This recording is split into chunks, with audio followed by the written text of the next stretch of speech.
DPR resmi mengesahkan revisi Undang-Undang tentang Kementerian Negara menjadi undang-undang sekaligus mengesahkan RUU tentang Dewan Pertimbangan Presiden atau One Team Press.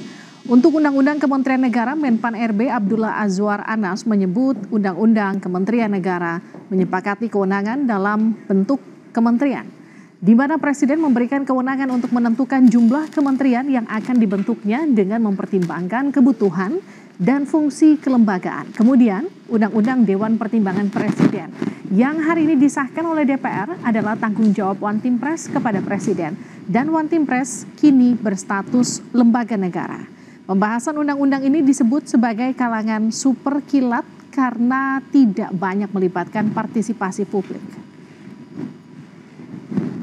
Pertama, penyesuaian kelembagaan kementerian agar lebih responsif, fleksibel, dan adaptif sesuai dengan kebutuhan zaman.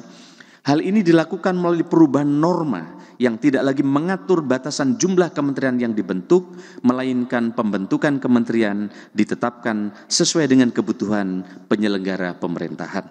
Presiden sebagai pemegang kekuasaan pemerintahan dapat menetapkan jumlah maupun tugas dan fungsi kementerian didasarkan pada kebutuhan penyelenggaraan pemerintahan untuk optimalisasi kinerja pemerintah guna mewujudkan agenda, cita-cita, dan program pembangunan nasional.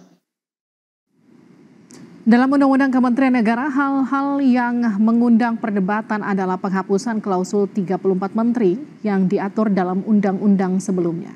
Dalam klausul yang diusulkan Balik dan disahkan dalam paripurna, jumlah kementerian dihapus dan ditentukan Presiden.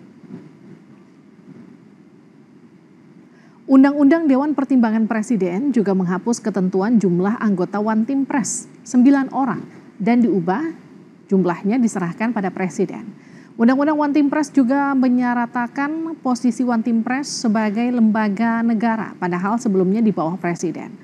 Sebelumnya ketua atau anggota ormas dan partai politik tidak boleh jadi One Team Press. Di ketentuan terbaru, aturan itu dihapus.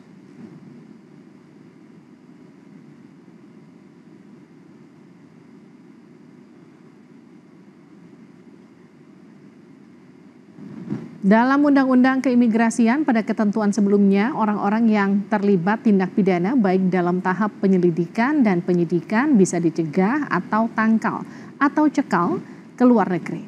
Ketentuan yang baru sebaliknya. Hal lain yang baru diatur, pejabat tertentu di imigrasi dibolehkan membawa senjata api yang sebelumnya tidak diatur.